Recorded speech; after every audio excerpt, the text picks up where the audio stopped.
ندعو كل ناس بإمامهم আল্লাহ রাব্বুল আলামিন পবিত্র কোরআনুল কারীমের 17 নম্বর সূরা জোরে বলেন কয় নাম্বার 17 নম্বর সূরা সূরা বনী ইসরাঈল 71 নম্বর আয়াত জোরে বলেন কয় নাম্বার আয়াত কিয়ামতের ময়দানে লক্ষ কোটি কোটি মানুষ যখন আল্লাহ রাব্বুল আলামিনের সামনে হিসাবের জন্য দাঁড়িয়ে যাবে ওই সময় আল্লাহ রাব্বুল আলামিন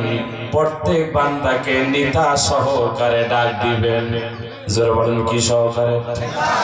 এখন আপনি মাথা খাটিয়ে চিন্তা করেন তো যে নিতার কথা মতো অন্যায় ভাবে মানুষের গালে থাপ্পড় মেরেছেন মানুষের ঘর বাড়িগুলা জ্বালিয়ে পুড়িয়ে ছাই করে দিয়েছেন যে নিতার কথা মতো পাখির মতো মানুষকে গুলি করে করে হত্যা করেছেন ওই নেতা কিয়ামতের ময়দানে আপনার সাথে যদি আল্লাহর দরবারে হাজির হয়ে যায় আপনার অবস্থাটা তখন কি হবে কিয়ামতের ময়দানে আল্লাহ পাক বলবে বান্দারে তোমার নেতা জীবনে নামাজ পড়ে নাই রোজা রাখে নাই শরীয়তের বিধানগুলো সঠিকভাবে পালন করে নাই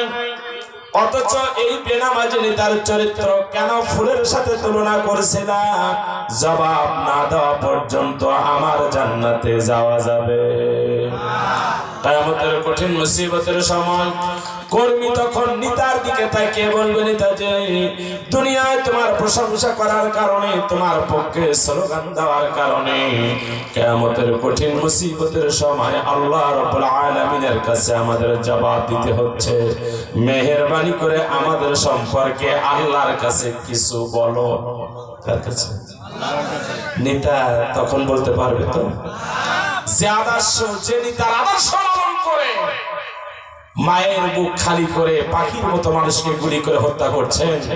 কিয়ামতের ময়দানে ওই নেতা আপনার জন্য কিছু বলতে পারবে না নেতা তখন বলবে কর্মীরা দুনিয়ায় এমনি এমনি তো আমার প্রশংসা করো না আমার পক্ষে স্লোগান দাও নাই 500 টাকার বিনিময়ে 1000 টাকার বিনিময়ে তুমি আমার পক্ষে স্লোগান দিয়েছিলা সুতরাং কিয়ামতের ময়দানে তোমার অবস্থা যেরকম আমার অবস্থাও وأقبل بعضهم على بعض